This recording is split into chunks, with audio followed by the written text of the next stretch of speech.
Les vrais chrétiens ne sont pas ceux qui servent Dieu quand Dieu les bénit, quand Dieu les élève, quand Dieu donne un enfant, quand Dieu donne un travail, quand Dieu donne un visa, quand Dieu donne un mariage, quand Dieu donne une protection. Ce sont ceux qui le servent en dépit de tout. Ce sont ceux qui le servent même s'ils sont dans un deuil. Lorsque ton mari te quitte, tu viens à l'église et tu loues Dieu. Lorsque les enfants t'abandonnent, tu viens à l'église et tu loues Dieu. Lorsqu'on te refuse le visa, tu viens à l'église et tu loues Dieu. Lorsque le bailleur te chasse, tu viens à l'église et tu loues Dieu. Lorsque tu échoues à l'école, tu viens à l'église et tu loues Dieu. Soyez des tels hommes qui sont capables d'aimer Dieu même quand ça fait mal. Même quand ça fait mal.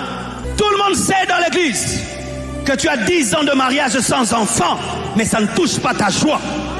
Tout le monde sait dans l'église que tu es spirituel, mais personne ne t'épouse. Tu as la quarantaine, 40 ans déjà, tu es spirituel. À gauche on se marie, à droite, yo et osote. Mais tu chantes tous les jours. Ne perds pas ton zèle parce que l'âge avance. Ne perds pas ton zèle parce que l'âge avance. Je me parle à certaines sœurs. Tu as 45 ans, on annonce le mariage, jamais le tien. Et tu commences à perdre la joie. Ne perdez pas la joie. La joie du chrétien ne vient pas du mariage, ne vient pas des enfants, ne vient pas de l'homme, de la femme, vient de Dieu. Si Dieu est là, cela me suffit. Si Dieu est là, cela me suffit. Si Dieu est là, cela me suffit. Lorsque vous êtes des mangeurs de pain et de poisson, le jour où Jésus va donner le sang et la chair, vous allez fuir. Lorsque vous êtes des mangeurs de pain et de poisson, le jour où la persécution viendra, vous allez fuir.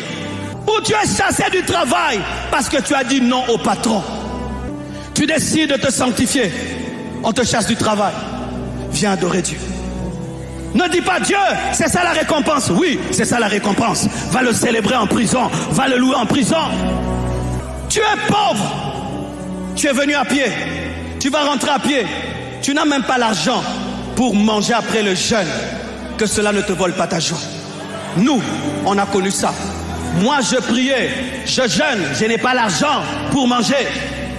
Je faisais des croisades, frère, je n'ai pas la nourriture après la croisade. Je n'ai même pas le pantalon pour prêcher. Le culte prend fin, tout le monde rentre à la maison.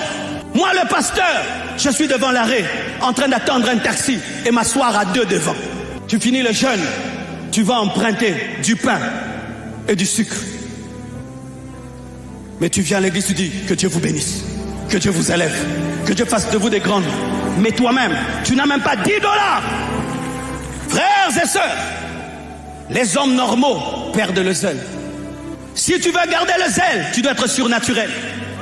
J'aimais ce que j'ai partagé avec le pasteur Ken, le zèle de la croix. Tu as la croix, mais tu continues à sauver les gens. Tu as la croix, tu dis Père pardonne-leur car ils ne savent pas ce qu'ils font. Tu as la croix, mais tu dis tout est accompli. Tu as la croix, tu dis Fils, voici ta mère, mère, voici ton fils.